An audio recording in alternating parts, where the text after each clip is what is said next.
Wuuno Kadama nkuba kyeyo gas amwokyeza mukwano gwe abaddazo mulabako bambi naye atalutonze maziga amerere akati erugendo lo lulinyiddwamu egereka kati ate eyalya sente za Kadama Wuuno yeewaana omuvubuka atawena mubaleetedde olunaku olwaleero amulangidde Kadama n'akaba amaziga bambi bino bya nnaku.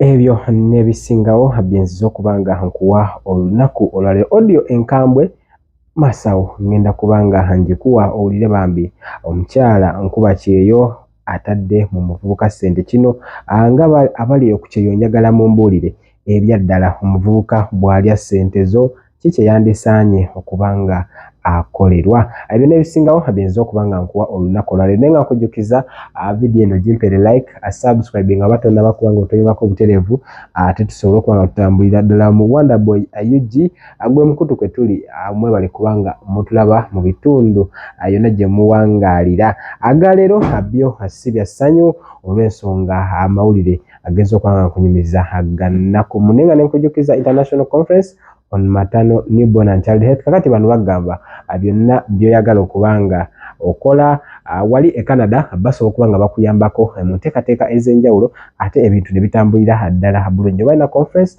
agenda okubeera kusomeza 23 August 2024 kati ekintu kiri kimu ayagala okubanga obeeyungako enamba ku screen yange weeziri wano flyer eyo gy'olaba oba kaposita kukolaba ku mukono guno ogwa left ku simu yo osobola okubanga abakulu obanyigamu amapesa n'enamba yasembeya 31 ya MTN osobola okubanga olupeerezako message n'enkuulira ensonga ezisingawo ate oba oliawo n'otagenda mu bafere abawanda jazes bano batuusa mu jazz okuliwa olugwanga nabo bakooneko ate buli kimu kisobole okubanga kitambulira ddala bulungi nnyo.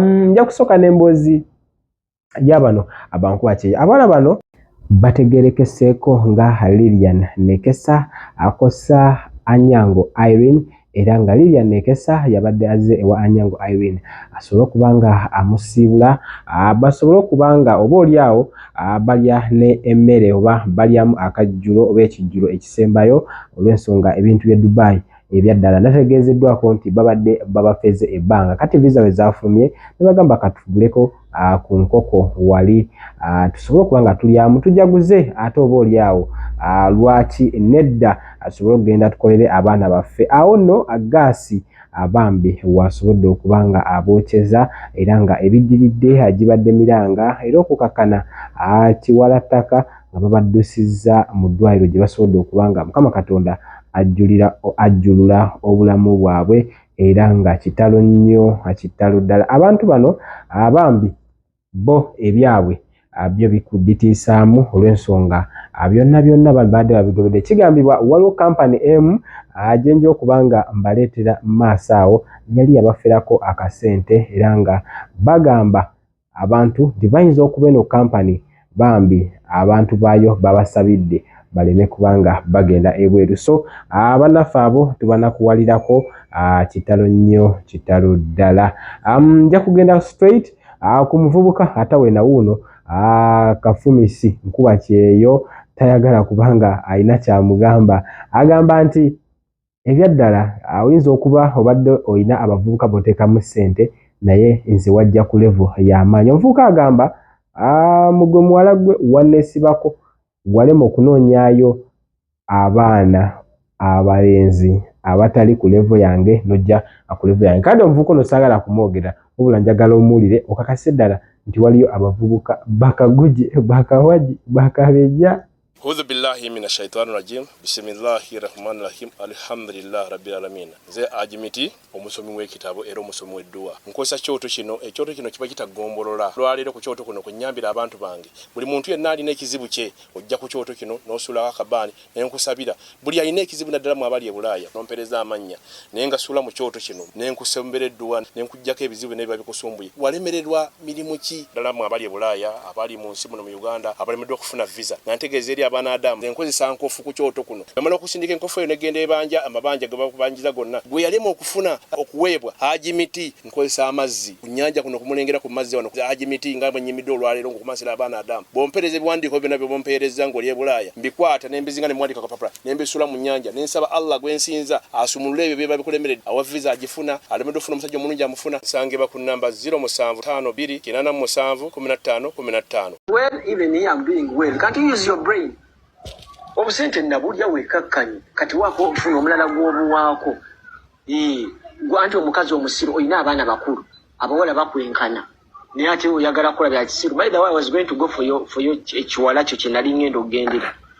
Yes, I was going to go for her because kakati gy'emyaka gyange at least, but you nedda nali sisobola era nali nnyo lyamu akasente kange neewummuza emirembe. Obusente bwo bwanyamba ng'ogula amafuta, obusente bwo bwanyamba ng'ogula data small money naye ng'okaabakaaba wali okaaba ne ngamba kati ono yuka ginoonyaamu ki idiot okuddamu okulaba ng'omanyiira beera Dubai n'obwo obuvubuka obutategeerekeka bu failure. Nze siri failure, nyina obulamu obuli nyina bright good ahead of me, not you. Kati wenjagala omukazi omukadde nfuniremuwa the time you wanted my money and I gave you my money. Now you think that Ojako putting her in a corner on bully, get sent. Yes, Waziria, good. Waziria. Okay? Waziria. And that was my money. I gave you my money. Okay? Singa walingo was anti oyimilite or limusaja. You wouldn't have taken it because you're evil. Okay? Abantu nga mwekatonda tagenda bawa mikisa. Okay? You can and you think you can kugagawaza. Okay?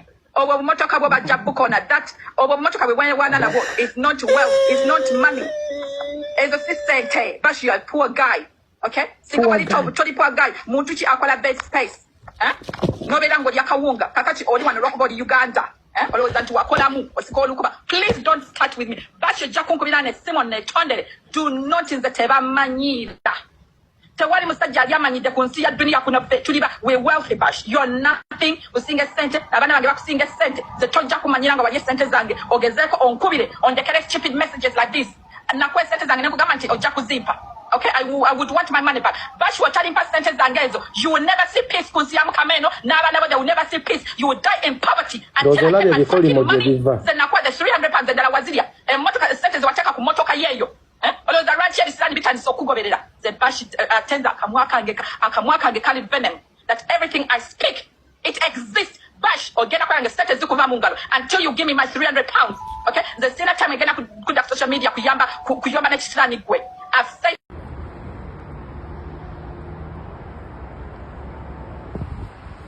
Good day, people in Asia, Africa, Europe, and all over the world. My name is Andrea. Are you in the medical field or you want to know and learn more about maternal, newborn, and child health? Well, look no further.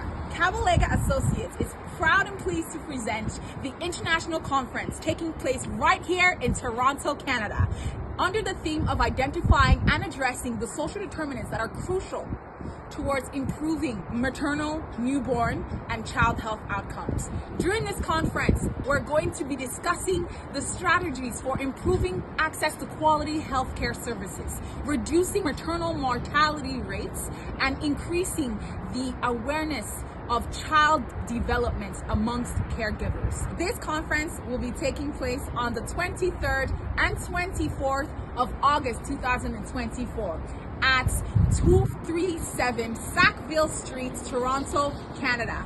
Now for registration costs. So for international delegates, it will cost you 380 Canadian dollars. For international exhibitors, it will cost you 800 Canadian dollars. And for international students, it will cost you 200 Canadian dollars. You will also be provided hotel accommodation, which will cost you $200 per night. For payment purposes, for e-transfers, and just to know more about what we're offering you, please contact us at 437-299-0107 or 437-216-HH93. You can also email us at kaballegaassociates@gmail.com.